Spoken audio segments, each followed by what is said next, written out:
Muy buenas tardes o buenos días o buenas noches, mis estimados hermanos y amigos que están mirando lo que es este video, ¿verdad? Es una predicación de la palabra de Dios que realmente tenemos que predicar el mensaje de la palabra de Dios a diferentes partes, a diferentes lugares del mundo, porque Dios a través de su palabra nos da también esta orden, ¿verdad? De ir y predicar el evangelio, ¿verdad? A todas las naciones.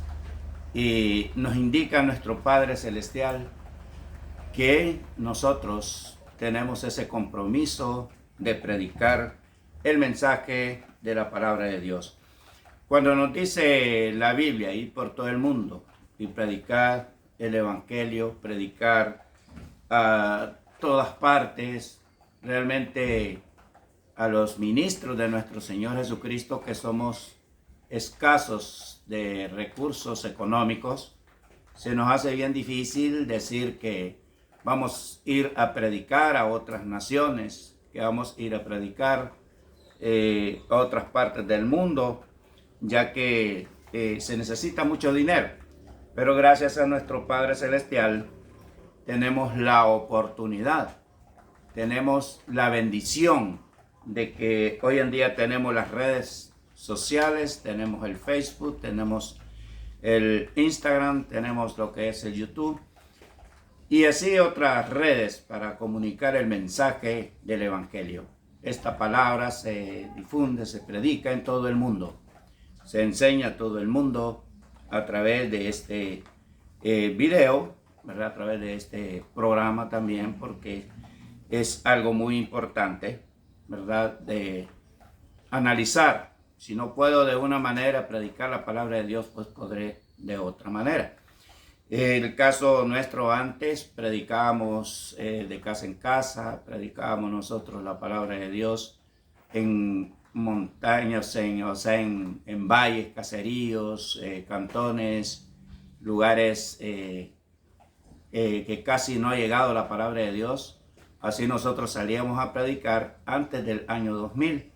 En ese tiempo pues no se había propagado casi lo que eran las redes sociales, ¿verdad? Solo se escuchaban algunas noticias de que aparecerían los teléfonos celulares, que para nosotros era impresionante, era maravilloso, ¿verdad? Ese invento de comunicarse a todo el mundo por medio de un aparato pequeño que lo podría portar uno en su bolsa.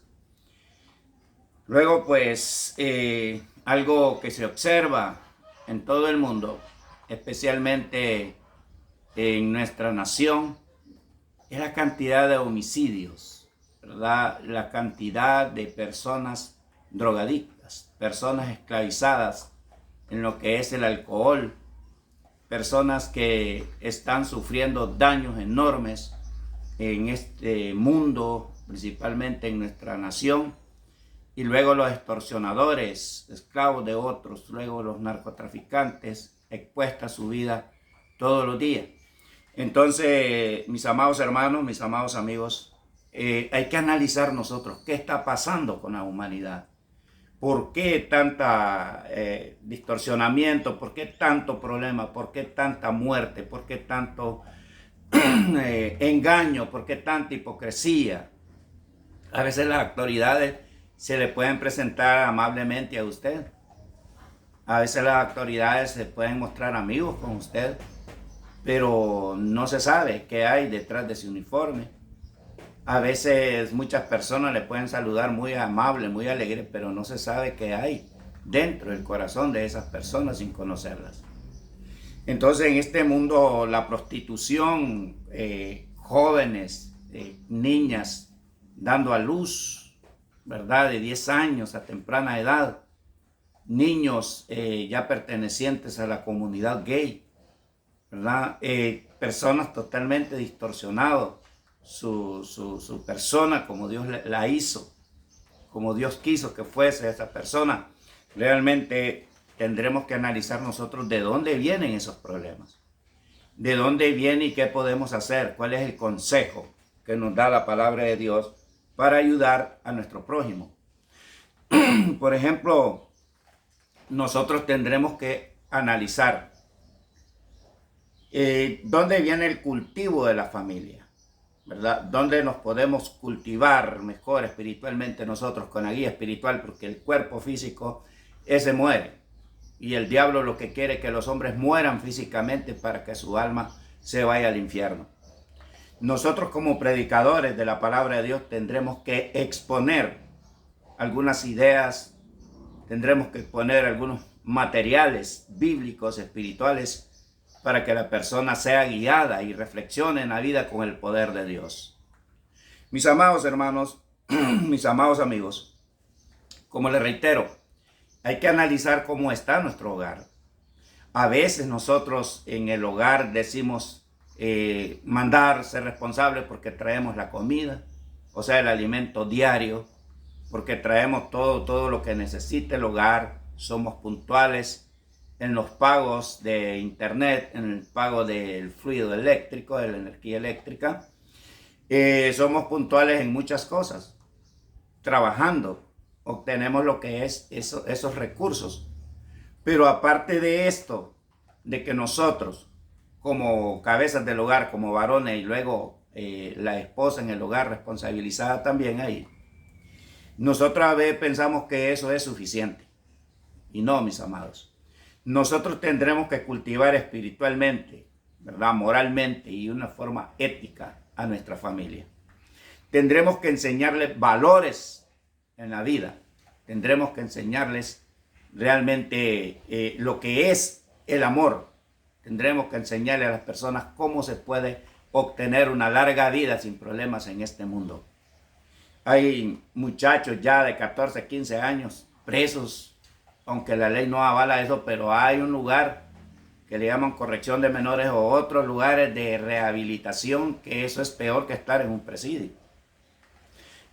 Ahí pues, le digo esto porque un muchacho que está visitando la iglesia de Cristo en la ciudad del Paraíso, ahí pues él nos comenta que eso es horrible, estar en un centro de rehabilitación, porque él se había hecho adicto a los vicios.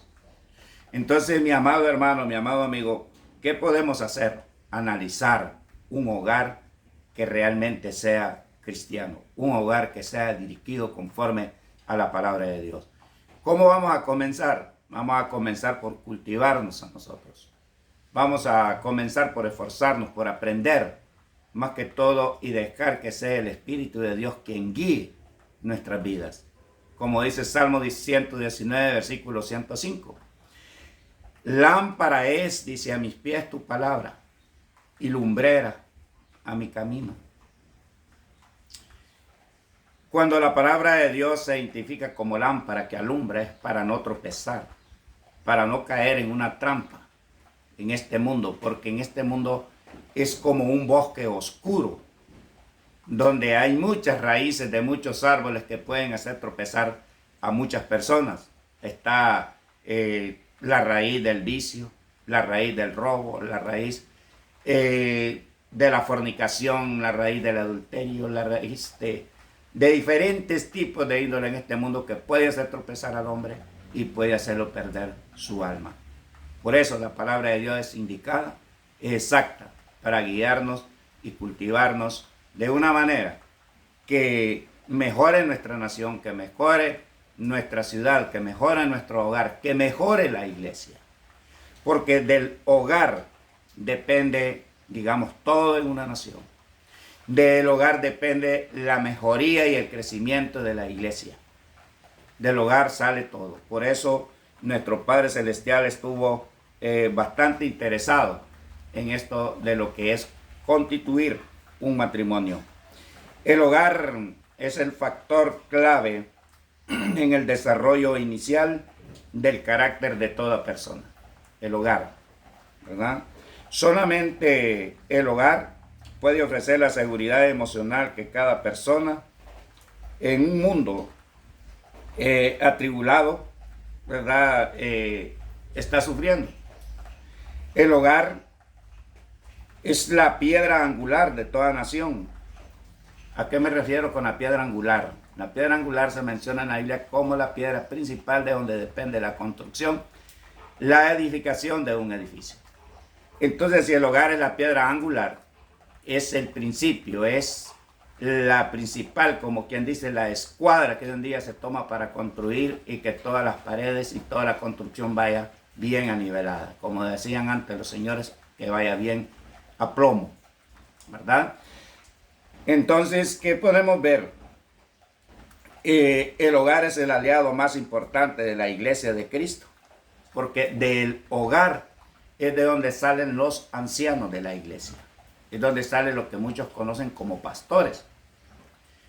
El anciano de la iglesia es el mismo pastor, el mismo obispo, porque la palabra obispo viene de la palabra griega episcopo, que significa un sobrevedor, un superintendente, podemos decir, uno que cuida la grey, uno que está interesado, ¿verdad?, en el bienestar de las almas del pueblo de Dios. Ese es un obispo. Lo mismo es el presbítero de la palabra griega presbítero, que señala la edad cronológica por la cual este hombre de Dios se desempeña en el cuerpo de Cristo como un buen servidor. Luego el pastor viene de la palabra griega poimen, es uno que cuida la grey, tiene similitud, un comparativo al pastor de ovejas, ¿verdad? Y el cuidado que se da sobre él. Por lo tanto, el poimen, el presbítero y el episcopo, ya traducido, el pastor, el anciano y el obispo son la misma persona. No hay grado de superioridad. Puede ser que un anciano tenga más experiencia que otro. Puede ser que tenga más antigüedad. Puede ser que tenga mayor preparación teológica, porque tiene que ser un maestro, pero el anciano más nuevo quizás va a ir aprendiendo. Entonces, de un hogar bien cultivado también depende el crecimiento y la maduración o la madurez de la iglesia, ¿verdad? Porque uno de los requisitos principales para el poimen o el pastor o el anciano o el obispo, como usted le llame, según las Sagradas Escrituras, es que gobierne bien su casa, que tenga hijos en sujeción a Dios, ¿verdad? Eso es uno de los requisitos, que pueda gobernar bien su casa. Si no puede gobernar su casa, no puede ejercer esa función de anciano dentro de la iglesia. Mis amados, entonces, de un hogar bien cultivado, de hijos en sujeción y de una comprensión entre el esposo y la esposa, tal como indica la Sagrada Escritura, hay un hogar muy bueno. Por ejemplo, que en una congregación solo se encuentran unas 10 familias. Que en cada familia existan unos 4 miembros, ¿verdad? El esposo y la esposa y 2 hijos, sean 4. En 10 serían, 40 personas bien cultivadas. De estas 40 personas se puede decir que se puede formar un equipo evangelístico, un equipo de maestros, de maestras, de niños, de instructores en el pueblo de Dios. Puede existir eso. Si hay un hogar bien cultivado, entonces significa que hay crecimiento en el pueblo de Dios, en la iglesia. Pero si hay un hogar mal cultivado, si hay un hogar mal instruido por la palabra de Dios, lo que existirá es una iglesia mediocre. Existirá una iglesia con mucha desaveniencia dentro del pueblo de Dios, malos ofrendadores, gente que no quiere trabajar, gente que no se quiere preparar porque no le interesa. Entonces, el hogar, ¿verdad?, es la piedra del ángulo, tanto para la mejoría de una nación como también para la iglesia. Así que, mis amados hermanos, vamos a estudiar esto, ¿verdad?, comenzando por lo que es el hogar, ¿verdad? Cuando comprendemos la importancia vital del hogar en relación, podemos decir, al individuo, la nación y la iglesia, es fácil entender por qué el hogar es la primera institución divina. Cuando Dios le hizo ayuda idónea a Adán, porque lo hizo solo primero, Adán tenía superioridad sobre todo animal, sobre todo ser viviente en este mundo, era un gobernante, un representante de Dios en esta tierra, pero no tenía ayuda idónea. Entonces Dios le hizo ayuda adecuada, ayuda idónea para formar un hogar. No solamente le dio una compañera, le dijo que se multiplicaran. Por ese motivo, del hogar viene la multiplicación de la familia, del hogar sale la educación, del hogar sale la formación moral y ética de todo ser humano. Mis amados, entonces ahí está en Génesis 2:22 al 24. Habla del matrimonio, habla de la fidelidad, habla de la manera cómo iba a funcionar el primer matrimonio y es ejemplificado desde ese tiempo hasta ahora. Así es que podemos ver que desde el nacimiento del ser humano, la familia que le rodea ejerce la más poderosa influencia sobre el individuo. Tenemos una familia bien cultivada a ser ejemplo para los vecinos, para el prójimo. Aquellas personas que andan perdidas mirando el buen ejemplo suyo y mirando el buen ejemplo mío, las cosas van a mejorar. Mis amados, podemos ver exactamente esto con referencia a lo que es el hogar cristiano. Así es que es algo muy, pero muy importante comprender, ¿verdad? En este estudio que quiero dar a través de la televisión, ¿verdad? A través de lo que es estos videos y que se vea en bastantes partes de la tierra por medio de las redes sociales. Así es que algo que quiero aclararles realmente, yo soy un hombre sencillo, un predicador, una persona que ya tiene un poco de tiempo de predicar. Tengo unos 34 a 35 años de predicar la palabra de Dios, unos 35 años más o menos, ¿verdad?, de predicar la palabra del Señor dentro de lo que es el pueblo de Dios.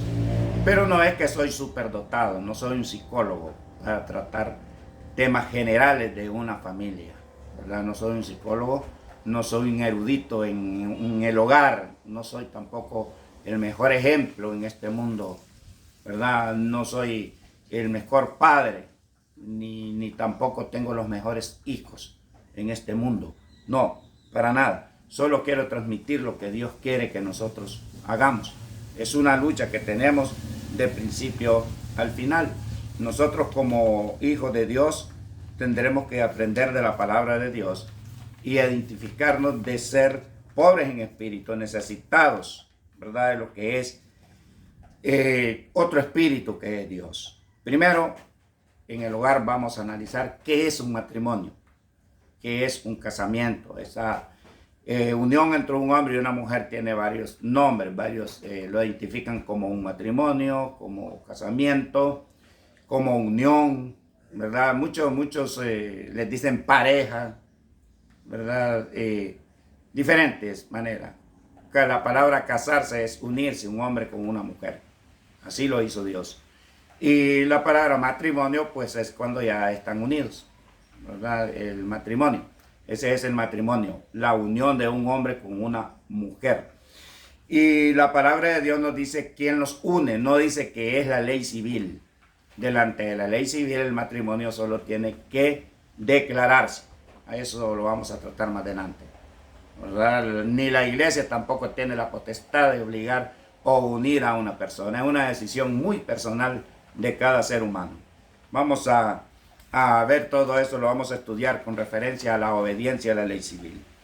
El casamiento cristiano, Dios ha establecido y estableció el primer hogar según Génesis capítulo 2, versículo 22 al 24.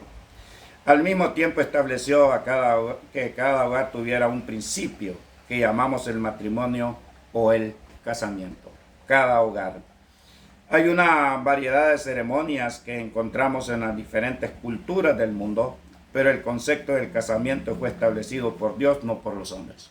Ya las ceremonias de poner damas, caballeros y hacer una entrada con todo el protocolo y en lo que toca hacer un matrimonio, ya eso es una tradición. Es una tradición, es algo que los hombres han inventado, pero que no tiene base bíblica escritural. Son culturas, ¿verdad? Son prácticas que se hacen en diferentes partes del mundo, ¿verdad? No es algo que Dios lo haya ordenado que lo hagamos así. Un hombre casado con una mujer es un matrimonio. Así fue creado el matrimonio según Génesis capítulo 2, versículo 21 al 22. La Biblia dice de la siguiente manera: entonces Jehová Dios hizo caer sueño profundo sobre Adán mientras éste dormía. Tomó de sus costillas, tomó una de sus costillas y cerró la carne en su lugar. Y de la costilla que Jehová Dios tomó del hombre, hizo una mujer y la trajo al hombre. Dijo entonces Adán: esto es ahora hueso de mis huesos, carne de mi carne. Esta será llamada varona, porque del varón fue tomada. Por tanto dejará el hombre a su padre y a su madre, y se unirá a su mujer, y serán una sola carne. Oiga bien, serán una sola carne. La mujer no fue hecha como el hombre directamente, del polvo de la tierra, y luego decidir Dios hacerlo a imagen y semejanza de él. La mujer fue hecha en base a una necesidad y en base al cumplimiento de un plan divino, de que existiera un hogar cristiano en este mundo, creados a imagen y semejanza de Dios. La unión matrimonial de un hombre y una mujer. Nunca la Biblia va a aprobar otro tipo de unión que no sea un hombre con una mujer. Esos otros matrimonios que se practican en el mundo son inventados por los hombres, que un día tendrán que dar cuentas a Dios. Tendrán que darle cuentas, y para Dios no hay excusa si no hay arrepentimiento. Podemos ver que el propósito de Dios, el plan de Dios, es que la humanidad se multiplicara. Pero la humanidad tenía que multiplicarse no para hacer el mal, sino para hacer el bien, para ser imitadores de Dios en este mundo, ser hijos de Dios verdaderos, ser personas que honren y glorifiquen a Dios. También así fue establecido el matrimonio por Dios, ¿verdad? Y también fue ordenado según Mateo 19, 4 al 6. Cuando a Cristo Jesús le preguntaron los fariseos, los judíos en aquel tiempo, le hicieron una interrogante con referencia al matrimonio, que por qué Moisés daba carta de divorcio a las personas, dándoles a entender que Dios había creado en el principio un matrimonio, que no debía de existir el divorcio. Jesucristo les dijo: en el principio no fue así, lo que estamos leyendo. Varón y hembra los creó Dios. Por tanto, el hombre dejará a su padre y a su madre y se unirá a su mujer, y los dos serán una sola carne. Y lo que Dios juntó no lo separa el hombre. El hombre y la mujer se unen por la voluntad de Dios. Es Dios quien une a las personas. ¿Cómo hace Dios para unir a un hombre y a una mujer? No lo hace porque la mujer, digamos, encontró un señor de dinero, ¿verdad? Y luego sabe que le va a ir bien, va a tener una buena casa, va a tener un buen vehículo y va a prosperar económicamente. O un hombre joven buscó una señora de edad porque tiene bienes materiales, se unió con ellos. No, eso no es un matrimonio. Eso es un interés material, ¿verdad? Eso es algo que le conviene según ellos. Entonces, ese no es un matrimonio. Eso no es un matrimonio, ese es una unión por conveniencia. Es una unión no basada en la voluntad de Dios, sino, podemos decir, puede caer un hombre en una maldad, una mujer en una maldad, pensar de esta manera. Unirse con una persona que no quiere, unirse con una persona que físicamente no tiene un atractivo, o en otras palabras sencillas, en nuestro medio no le gusta. Una persona que no le gusta, pero que está unida con él o con ella por conveniencia, eso no es un matrimonio. Puede caer en fornicación, puede caer en adulterio según el historial que tenga cada uno. Entonces, ¿qué podemos ver? ¿Cómo une Dios una persona? ¿Cómo une Dios a un hombre con una mujer?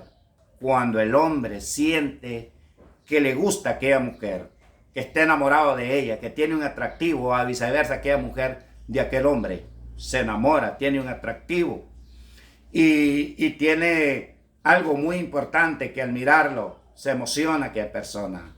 Al verlo o al verla, esas personas se enamoran, luego platican, entran a un acuerdo primeramente en el noviazgo. Luego deciden, porque saben que se gustan, que se aman ya en el noviazgo, y deciden formar un matrimonio, crear una familia por la voluntad del Todopoderoso. Eso es un matrimonio. Entonces, ¿cómo es que Dios une a un hombre y a una mujer? Dios lo une cuando pone el querer como el hacer. Cuando un hombre se enamora de una mujer y una mujer de un hombre y deciden formar un matrimonio, eso es lo que Dios dice en su palabra. Lo que Dios une no lo separa el hombre. Pero la ley civil a mí no me va a poner el querer como el hacer. No va a poner en mi mente y en mi corazón el haberme enamorado de una mujer que ahora es mi esposa. Ni a viceversa, aquella mujer que se casó conmigo y la ley civil no hace eso, ¿verdad? Ni ningún hombre ni la iglesia. Eso lo pone Dios en el corazón de cada persona cuando toma sus propias decisiones. Así es que los participantes en el casamiento, según Mateo 5 y 6, es el hombre, ¿verdad? Es el hombre que tomó una decisión incluso de separarse, ¿verdad? Separarse de su padre, de dejar a su padre y a su madre y unirse en matrimonio con una mujer. Dejarlo no significa abandonar o no honrar a sus padres, sino que no puede interrumpir un matrimonio de sus padres, sino que tiene que formar un matrimonio aparte, en un lugar aparte para evitar una serie de problemas. Por eso dice el hombre dejará padre y a madre. Cuando dice dejará padre y a madre es que la responsabilidad en el matrimonio es una responsabilidad grande. Ese hombre, esa mujer que se casa, no es sencillamente por complacerse sexualmente entre ambas personas, entre los cónyuges, es por formar una familia, por luchar en crear una familia de acuerdo a la voluntad de Dios. Eso es tener un matrimonio, es la decisión de unirse. Pero un hombre que decide casarse y va de viaje para la casa de sus padres no está correcto. O a viceversa, una mujer que se casa y luego lleva al marido a la casa de sus padres, eso no está correcto porque le va a acarrear muchos problemas y serios problemas. Por eso el hombre tiene que luchar, ¿verdad? Tiene que luchar en esa unión de matrimonio. La mujer también toma la decisión.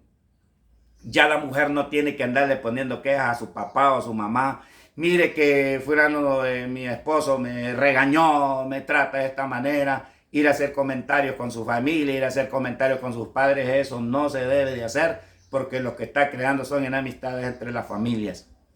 Entonces, ni aquel hombre ir a hablar de aquella mujer, fíjese que esta mujer es mal portada, fíjese que esta mujer es desasiada, fíjese que esta mujer, el carácter es bien difícil. No, nada tiene que ir a comentar a otro lado.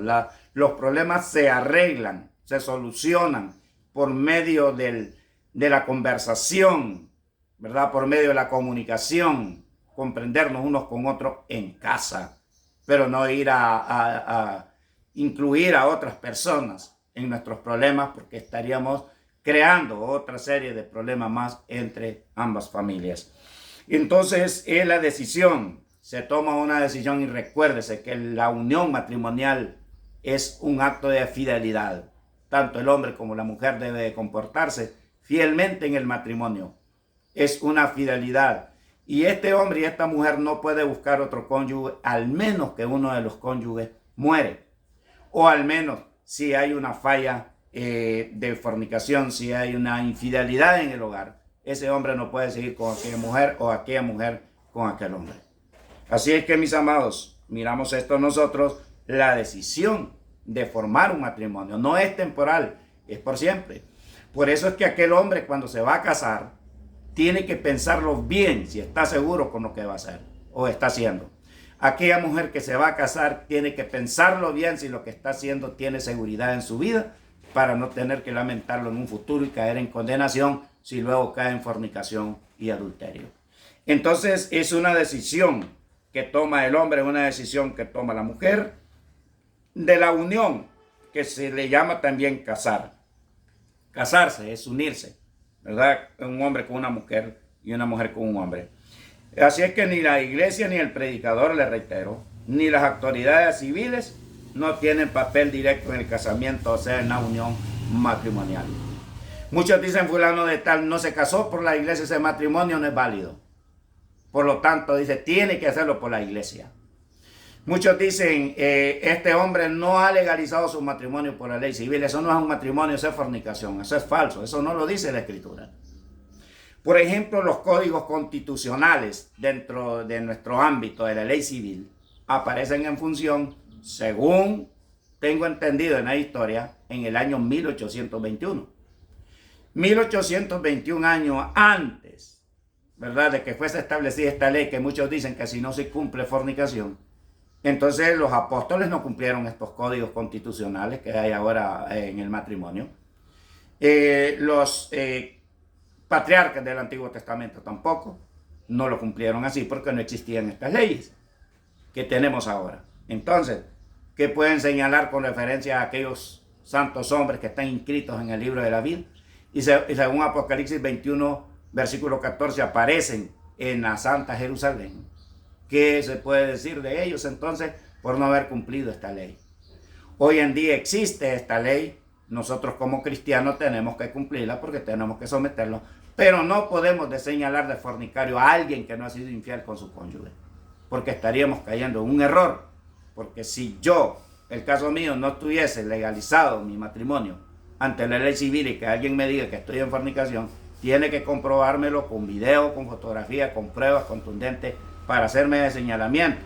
Si no, se le puede hacer una acusación, ¿verdad? Se puede requerir con las autoridades para hacerle una querella, para enseñarle que no debe levantar falsos testimonios. Le puede hacer un juicio a una persona si no hace realmente las cosas, si no habla correcto. Porque señalar a alguien de un pecado, señalar a alguien de una situación que realmente no está haciendo, entonces eso es un pecado. Eso es un pecado delante de Dios hacer esto. Entonces, mis amados hermanos, mis amados amigos, eso es algo que nosotros tenemos que analizar cómo vamos a hablar. Si somos predicadores, no podemos acusar a alguien de fornicación si realmente no está fornicando. Estamos analizando el tema del matrimonio y algo que acabo de mencionar, que la decisión de unirse un hombre con una mujer y viceversa es una decisión muy personal que no tiene participación otro no más que Dios. Cuando analizamos que el casamiento comienza con el pacto que se hace entre el hombre y la mujer, donde dice Malaquías 2:14, el 16, que cuando el hombre es desleal o viceversa, Dios es testigo de todo eso, ¿verdad? Entonces, la fidelidad en el pacto matrimonial es algo que Dios estableció también en lo que toca hacer el matrimonio. El hombre y la mujer llegan a un acuerdo, el pacto, y Dios es testigo. Ahí es cuando Dios lo confirma. La duración de un matrimonio, la duración de una unión matrimonial, dice en la primera carta a los Corintios 7:39, que el hombre y la mujer están ligados por la ley mientras ellos viven. Ahí dice la mujer está ligada a su marido mientras éste vive. Pero cuando el marido muere, dice ahí la palabra de Dios, 1 Corintios 7:39, libre es de casarse con quien quiera con tal sea en el Señor. Ahí miramos nosotros la duración, es hasta que la muerte le separe. Pero no vamos a quedarnos ahí de que no hay otro motivo por el cual el hombre puede separarse de su mujer. En Mateo 19:9 se habla de la infidelidad, ¿verdad?, del cónyuge, que puede llevarlo también a una separación. Y aquel hombre que no ha cometido el agravio, puede volverse a casar, excepto la persona que ha cometido el error, ese no puede volverse a casar o esa no se puede volver a casar. Entonces miramos nosotros que también en la primera carta a los Corintios, el capítulo 7, 13 y el 15, habla también de que cuando una mujer o un hombre incrédulo se convierte al Señor y se hace cristiano o cristiana, pero una parte, podemos decir, si el hombre llegó a la iglesia y la mujer no, pero ya ella, porque el hombre se hizo cristiano, no consiente en vivir con él, dice la palabra de Dios que se separe, y así viceversa el hombre. Luego se habla, ¿verdad?, de que no es la voluntad de Dios de que el hombre y la mujer se separen, pero existen esas posibilidades, la infidelidad y el desacuerdo que hay entre una mujer cristiana y un hombre que no es cristiano, sino consciente en vivir con ella y así viceversa con él.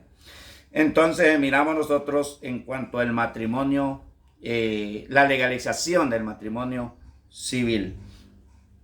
El casamiento es un pacto y una unión que no requiere la participación de ninguna otra persona, solamente el hombre y la mujer y el principal testigo Dios. Pero en cuanto a la legalización del matrimonio, como todo buen cristiano tiene que comprender, según Romanos 13, del 1 al 5, dice que hay que estar sujetos a la ley. Un matrimonio se puede comparar, ¿verdad?, que es como cuando un hombre nace en un país. Si no está declarado por la ley civil, no puede ser identificado como nacido en aquel lugar si no lo identifica por medio de la ley. El matrimonio es igual. Si el matrimonio no es declarado por la ley civil, el Estado no sabrá que usted es casado o casada. Entonces lo que se hace es declarar un matrimonio. La ley no casa a nadie, pero declara el matrimonio.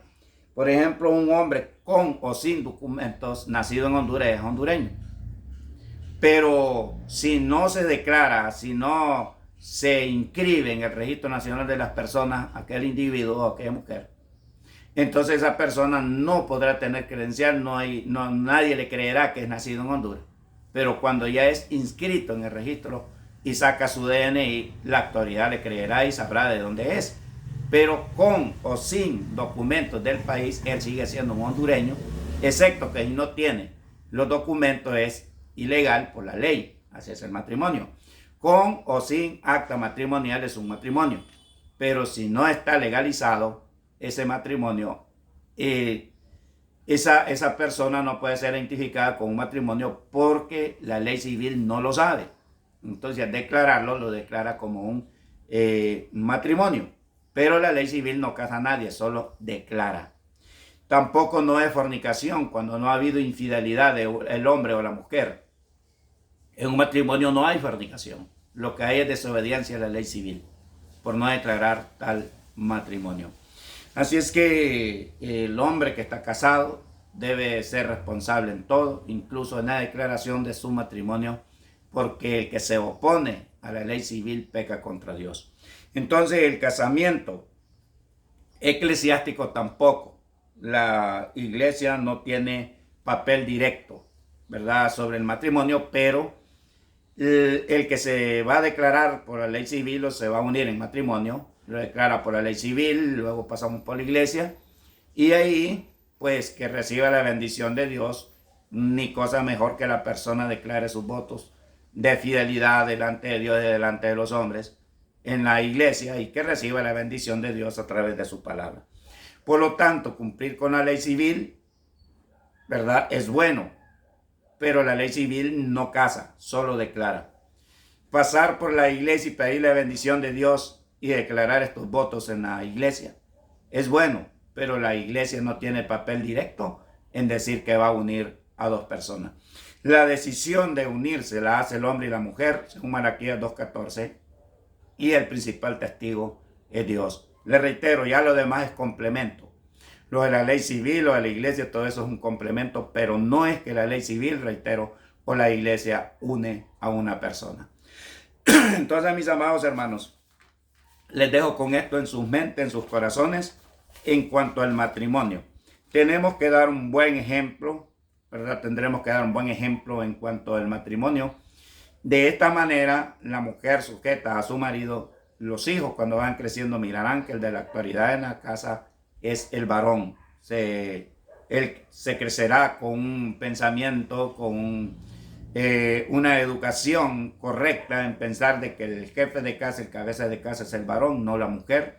Entonces su estado, ¿verdad?, su pensamiento se identificará siempre como un varón correcto. Igual la mujer, la niña que va creciendo, en el futuro se declarará como una mujer correcta en su identificación de sexo, ¿verdad? Femenino y masculino. Pero a veces el distorsionamiento de las personas viene en base al comportamiento, el entorno que los envuelve a ellos.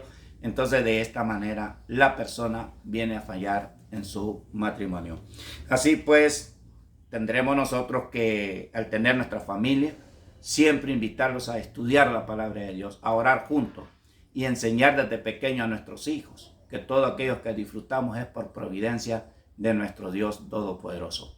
Así pues, cultivemos bien nuestro matrimonio, nuestra familia, con ayuda de Dios, que tengamos la dirección de nuestro Dios Todopoderoso a través de su palabra, como dice el 2 Timoteo 3, 16 y 17, que toda la escritura es inspirada por Dios, es útil para corregir todas aquellas deficiencias que tenemos nosotros, nos corrige la palabra, nos convence, dice, y luego nos lleva a ser aquel varón perfecto que Dios quiere que nosotros seamos. Ser perfecto no es sin pecado en una persona madura, una persona que piensa para hablar, una persona que administre bien su tiempo y los bienes que Dios le ha dado para llevar un matrimonio correcto. Un matrimonio bien cultivado para la gloria de Dios, siendo con la dirección de Dios a través de su palabra, créalo que mejora muchísimo la iglesia, la puntualidad en las reuniones, la puntualidad en el estado, el respeto a las autoridades es grande, y de esta manera mejora la nación, mejora la iglesia, mejoramos todo. Así pues, que Dios les bendiga, y esperando en Dios que estos consejos sencillos basados en la palabra de Dios nos sirva de mucho para trabajar bien, para tratar de estudiar y dejarnos guiar y cultivar correctamente el matrimonio para que salgan familias adecuadas que sirvan para bien en la sociedad y en la iglesia, y esto agradará mucho a Dios y la bendición estará disponible para todos. Que Dios les bendiga.